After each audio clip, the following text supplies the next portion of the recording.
Welcome to Mojo Travels, and today we're counting down our picks for the top 10 best destinations in Rome. Are you a fan of our videos? Be sure to subscribe to Mojo Travels and ring the bell to be notified about our latest videos. For this list, we're looking at all the key places you need to check out on your Roman holiday. Number 10. Piazza Navona. Rome has no shortage of spectacular squares, and Piazza Navona is among the most atmospheric. The Stadium of Domitian once resided in this square. Much has changed since its construction in the 1st century, but the square maintains the stadium shape. The highlight is the Fontana dei Quattro Fiumi by Italian sculptor Gian Lorenzo Bernini. Translating to the Fountains of the Four Rivers, this piece depicts 4 river gods gathered around the central Obelisco Agonale. The square features 2 additional fountains, with the Fontana del Moro on the south side and the Fountain of Neptune to the north. The area is surrounded by grandiose mansions and the Sant Agnese in Agone, a 17th century church. On the whole, the square is a masterpiece of Baroque architecture. Number 9. Trevi Fountain.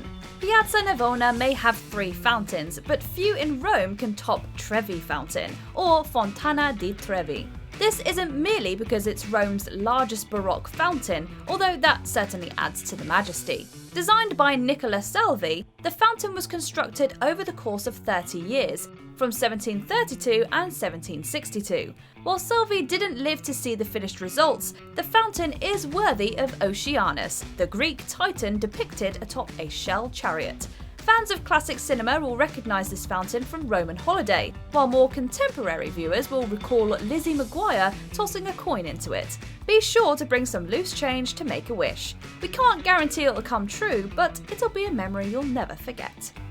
Number 8. Castel Sant'Angelo.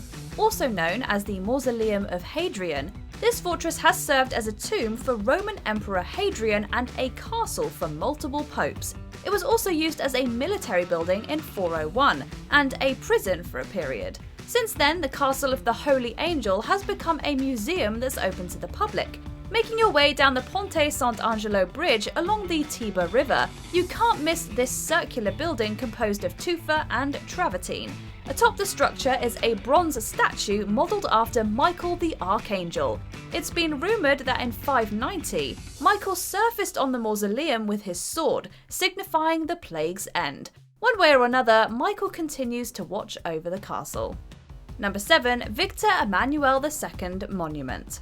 Victor Emmanuel II held many titles throughout his life, including the King of Sardinia. He's best remembered as Unified Italy's first king, a title he maintained until his passing in 1878. Emmanuel's memory was immortalised with this monument, which began construction several years after his death, but wouldn't be finished until 1935. Walking up the stairway, you'll find Emmanuel's statue, which served as the centrepiece. Emmanuel and his steed ride atop the altar of the fatherland, which features a statue dedicated to the goddess Roma, above the tomb of the unknown soldier. The monument is further distinguished by the lengthy colonnade, which is made up of 15 columns that stretch almost 50 feet. It's a tribute well worthy of a king, a goddess, and a soldier. Number 6. Roman Forum. During its prime, the Roman Forum served as a prominent gathering place for trials, gladiator fights, and public announcements. Being the site of the Senate House and other government buildings, the Forum also bustled with political activity. The ruins of several structures are all that remain, but the Forum continues to bring people together. You can get an especially captivating view of the Forum from the neighbouring Palatine Hill. For a closer look, head down and explore every inch of the area. Although only bits and pieces are still standing, the architecture continues to inspire, and the green grass supplies the ruins with a lively ambience. It may not be what it once was, but the Forum will always be the heart of ancient Rome. Number 5. The Baths of Caracalla. The second biggest public bath in ancient Rome, this sprawling site was commissioned by Emperor Septimius Severus and finished under the rule of his son, Caracalla. The area wasn't merely used for bathing, it was a social centre where people would take walks through the gardens, study in the library, get their hair done, work out on the tracks, and go shopping. Imagine a mall crossed with a YMCA draped in an ancient Roman aesthetic. You won't find many people bathing there now, seeing as how it's ruins. The structures that remain, however, are still fascinating to explore. The area can even serve as a venue for public events. In 2019, Italian singer-songwriter Francesco Tricarico kicked off the summer with a performance at the baths. Number 4. The Pantheon.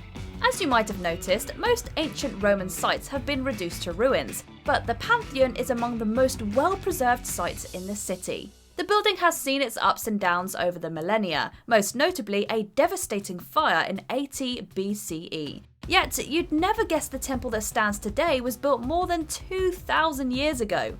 Starting in the 7th century, the Pantheon functioned as a church in honour of Saint Mary and the Martyrs. The entrance is distinguished by its Corinthian columns holding up a pediment. The interior is the main attraction though. Visitors are immediately drawn to the massive coffered dome, which was an oculus that allows the heavens above to shine through. Number 3. St. Peter's Square. There isn't a more awe-inspiring spot in Rome to take a panoramic photo than St. Peter's Square. Everywhere you turn, there's another architectural wonder to behold. Surrounded by Doric colonnades, the square contains 2 matching granite fountains on opposite ends of an Egyptian obelisk. The large obelisk is older than the square itself and was transported from Egypt to Rome in 1586. The plaza is tied together by St. Peter's Basilica, a Renaissance-style church with the world's tallest dome. It's been said that St. Peter's tomb is located below the basilica's high altar. On the whole, St. Peter's Square is one of the most spiritual and visually striking destinations in Vatican City.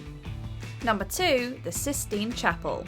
Not too far away from St. Peter's Basilica is the Apostolic Palace where the Pope resides.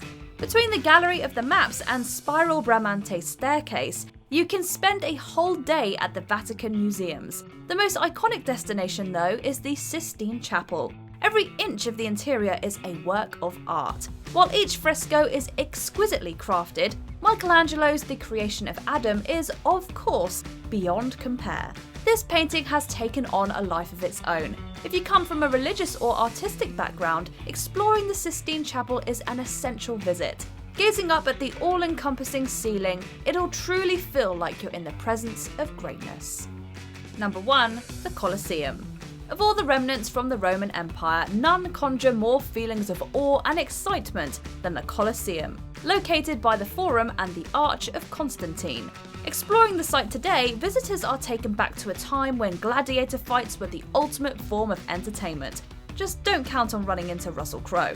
While not quite as well preserved as the Pantheon, the fact that the Colosseum looks as spectacular as it does is a testament to its unbreakable aura. There's something awe-inspiring about the structure that only the greatest historical monuments possess. Rome wasn't built in a day, but a trip to the Colosseum will certainly make your day. Do you agree with our picks? Check out this other recent clip from Mojo Travels, and be sure to subscribe and ring the bell to be notified about our latest videos.